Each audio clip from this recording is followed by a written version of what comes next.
This is the story of the biggest marketing blunder in history, made by one of the slickest corporate operators in the world. They had the most famous product on the planet. It was worth millions and swallowed by billions. A brown, fizzy concoction whose secret formula had remained unchanged for almost 100 years. Then, the men in suits decided it was time to do the unthinkable, to change the taste. This is the best news about Coca Cola that we've ever announced or ever will announce. We've got such confidence in the product, we know we've got to win it.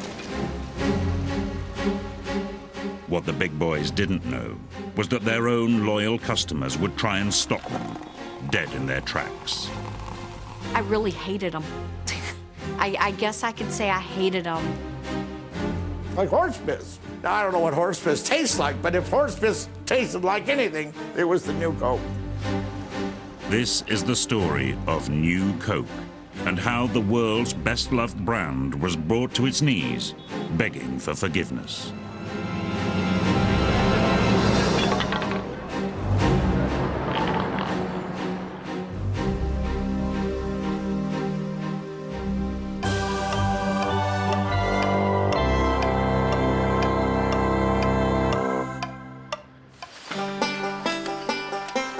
The story begins in 1886, when an Atlanta pharmacist invented a medicinal tonic, just one of many being peddled to stimulate the spirits of the American people. Soon after, it fell into the hands of a shrewd Atlanta family who took the secret formula, the distinctive bottle and unique script, and marketed them like no other product in history. There was always an arch rival, but no matter how hard Pepsi Cola tried, Coca Cola remained out in front. The company made sure Coke was available everywhere in America, from service stations to cinemas, bowling alleys to banks. It was a very simple idea. You want Coca-Cola where people can't avoid it. Wherever they go, you want Coca-Cola to be there. You don't need it, but it's always nice to have a Coke. I can remember traveling. Wherever you'd go, you'd see a big sign of Coke, or you'd see some gal with a Coca-Cola with a bottle there and whatnot. It was painted on barns. It was painted. It was just, no matter where you went, you saw Coca-Cola. It was really represented us. It was really part of being American. So much so that in World War II, the government made sure that every man in uniform had Coca-Cola within arm's reach. 64 bottling plants were opened around the globe. At war's end, the soldiers went home, but Coca-Cola stayed behind. World domination had begun. 50 million times a day, at home, at work, or on the way, there's nothing like a Coca-Cola, nothing like a Coke. Coke has a distinctive flavor all its own that no one has ever succeeded in matching. Over the next 20 years, Coca-Cola came to stand a colossus over the fizzy drinks industry. By the middle of the century, Pepsi Cola was a distant second, with Coke outselling it by 2-1. As a child, that's really all there was Coca-Cola. I hated water. Everything was Coca-Cola. I just don't even remember any other soft drink growing up. While head office drove the marketing, a network of independent bottlers churned out the product and promoted the Coca-Cola way of life. It was sweet, it was cold, it was refreshing, and you took a little break from your work and everybody laughed and sat around and drank their Coca-Cola. So we were in the Coca-Cola business, but actually what we were selling was 5 minutes of break time to the world. After a lifetime of being second best, Pepsi finally discovered a chink in Coca-Cola's armor. It was the taste. Can you tell me which one you prefer? Al. I like L better. I'll take the shield away, and we'll let you in on our secret. You're both sure you like L better. Right. What was your choice? L is what? Pepsi. Is Pepsi. Ready? The Pepsi challenge got right up Coke's nose. Fact is, in tests like these, nationwide, more people prefer the taste of Pepsi over Coca-Cola. Well, lo and behold, much to our surprise, and not so much surprise, but absolute sheer terror, people were picking Pepsi over Coke. What did you choose? Pepsi. I'll be a son of a gun. It seemed people liked the sweeter taste of Pepsi. Pepsi. That's incredible. I really didn't know that there was a difference. And strangely enough, the Coca-Cola ran some blind tests and came up with the same conclusion. Panic ensued.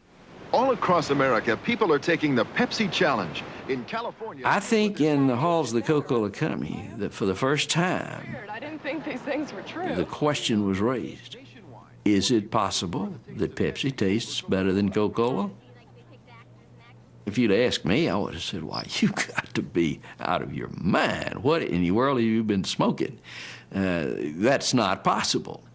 But as the evidence mounted and the market shares began to slip, we were sitting there screaming, we got to do something. We've got to increase market share. At home in Atlanta, Georgia, Coca-Cola tried everything. More advertising, more marketing, better distribution. Pepsi's sales continued to grow as Coca-Cola's remained flat.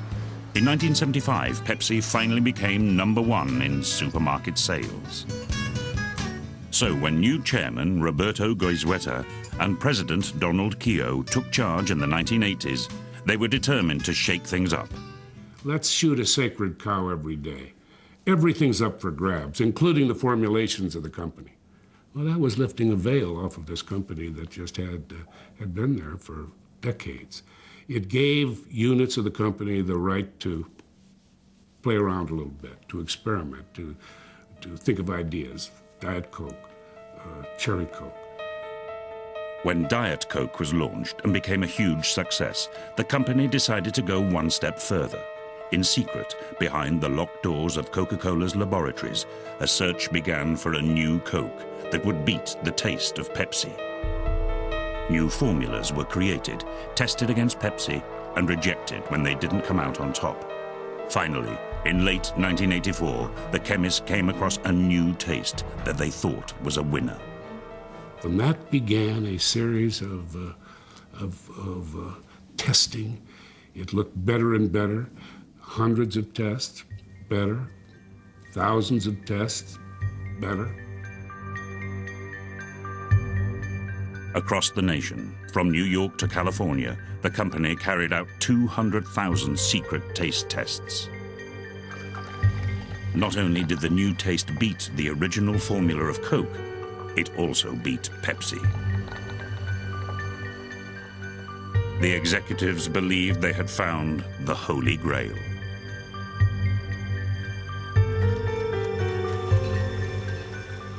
They were so sure that after 99 years of success, they decided to dump the original formula. Every bottle and every can would be filled with the new taste of Coke.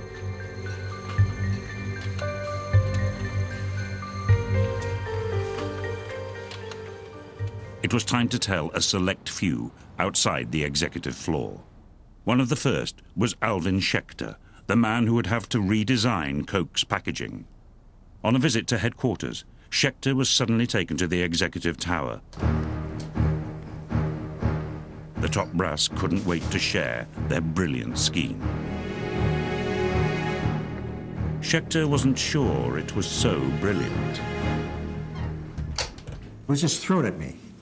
We're going to change the formula of Coca-Cola after 100 years of keeping the formula locked in a safe deposit box at the Trust Company of Georgia.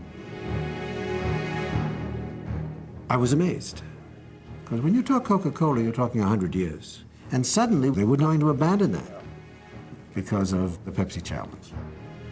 You know, typically one would say, wow, it's a terrific idea. Let me at 'em, you know, let me get this going. This is fantastic. And I didn't have any of that feeling. If anything, I would have said, that's interesting. And of course, we'll do the best job we can. Fortunately, the project had such heavy weight that it was sort of inappropriate to start jumping up and down. It seemed to me that it was perhaps an overreaction to what may have been a passing trend.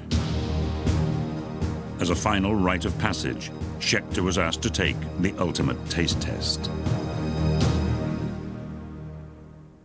I basically could not tell the difference between old Coke, new Coke, and Pepsi, because I have a reaction to sugar. So I was not a great taster. Putting his doubts aside, Schechter returned to his New York office to transform the sacred icon. Around the corner in 3rd Avenue, the company's ad agency set up a war room in a separate building to execute the top-secret campaign.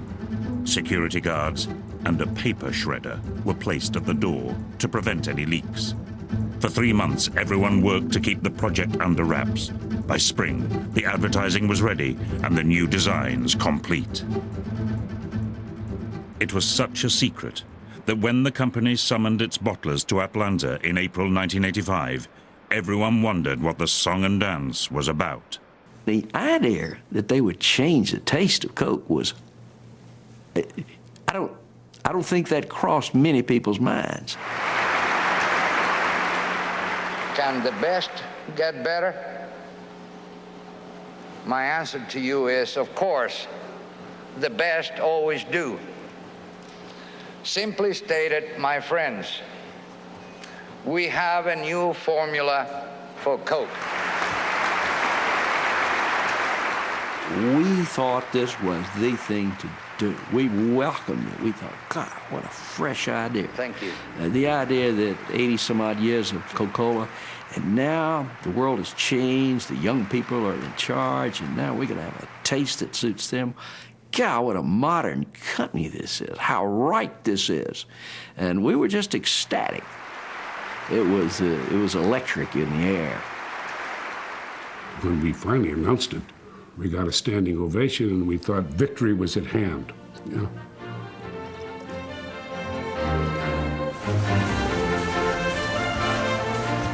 The next day, swollen with confidence, the victory parade marched on to New York City. Here, the world's skeptical press assembled for the great announcement. The New York Times' Pamela Holly was among them.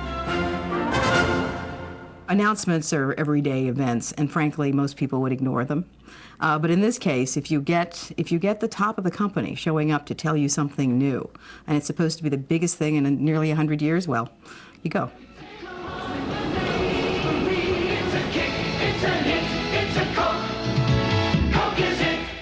I'm going to get right to the point. The best soft drink, Coca Cola, is now going to be even better. Simply stated, we have a new formula for Coke. Oh my gosh, they're going to change Coke. And then I thought, no, that's not what they said. Clearly that's not what they said. I wasn't listening carefully. Let's do this again. A new taste for Coke, destined to refresh tomorrow's world. The room went very silent for just a couple of seconds, just enough to sort of punctuate it.